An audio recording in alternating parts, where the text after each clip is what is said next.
এবং আমার এখানে সাংবাদিকদের উপস্থিতি থেকে একটি কথা মনে পড়ছে যে আমরা পৃথিবীতে বেঁচে আছি, ডাক্তার ছাড়া আমরা সম্ভবত বেঁচে থাকতে পারতাম না। কাজেই তাদের যে গুরুত্ব এই সমাজে আমি সেটা উল্লেখ না করে পারছি না, এবং আশা করি তারা অতীতে যেভাবে বাংলাদেশের 18 কোটি মানুষকে সেবা দিয়ে এসেছেন, ভবিষ্যতে ঠিক একইভাবে তাদেরকে সেবা দিয়ে। আজকে স্বাধীনতার 54 বছর পরে এসে এখানে দাঁড়িয়ে একটি কথা আমাকে পীড়িত করে, আশা করি আমাকে ক্ষমা করবেন আপনারা। সেটা হচ্ছে এই যে গণতন্ত্রের জন্য বাংলাদেশ ছিল, আজকে অর্ধ শতাব্দী পার হয়ে এসে আজকে বাংলাদেশে কেন আমরা গণতন্ত্রকে খুঁজে ফিরছি? এই গণতন্ত্রের জন্যই তো বাংলাদেশের লক্ষ লক্ষ মানুষ মুক্তিযুদ্ধে ঝাঁপিয়ে পড়ে জীবন দিচ্ছে। এবং যখন এই দেশের মানুষ একটি পর্যায়ে বুঝতে পেরেছিল যে পাকিস্তানের অবকাঠামোর ভেতরে কোনোদিন গণতন্ত্র সম্ভব নয়, এবং পাশাপাশি আরো একটি বিষয় ছিল, সেটি ছিল অর্থনৈতিক, যে দরিদ্র মানুষের যে অর্থনীতির যে অধিকার, মানুষের যে বেঁচে থাকার অধিকার তৎকালীন পূর্ব পাকিস্তানে, এটি ছিল দ্বিতীয় বিষয়, যে কারণে স্বাধীনতার সংগ্রাম,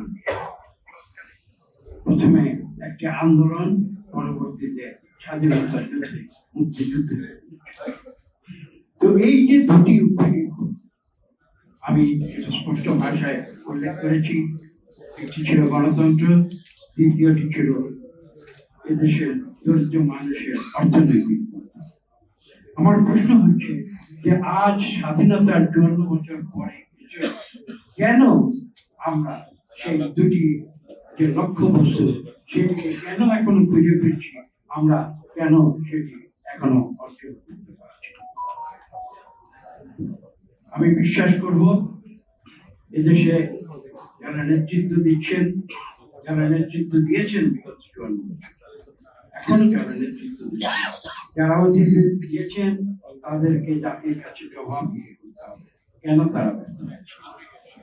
এবং ভবিষ্যতে যারা নেতৃত্ব, আমি বিশ্বাস করব তারা জাতিকে এই আশ্বাস তারা দিতে প্রস্তুত যে আগামীতে বাংলাদেশ সৃষ্টির পেছনে যে দুটি গুরুত্বপূর্ণ যে উদ্দেশ্য এবং আদর্শ ছিল, সেটি তারা বাস্তবায়িত করবেন।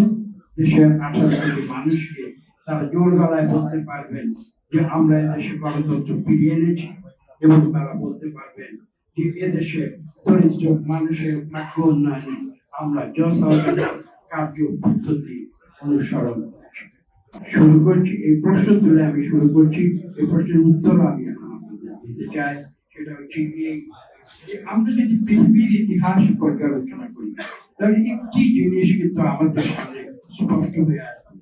এই যে মানুষের চিরন্তন যে একটি সংগ্রাম, অনেক সংগ্রাম আছে, আমি একটি শব্দ দিয়ে সেই সংগ্রাম থেকে আমি চিহ্নিত করার চেষ্টা করবো। সেটি হচ্ছে যে সৃষ্টির উৎসালগ্ন থেকে যে একটি সংগ্রাম আজকে হাজার হাজার বছর ধরে মানব সভ্যতাকে তারা বিবর্তিত করছে, একটি পর্যায়ে যারা নিয়ে যেতে চেষ্টা করছে মানুষ, সেই সংগ্রামটি ছিল মানুষের অধিকার প্রতিষ্ঠার।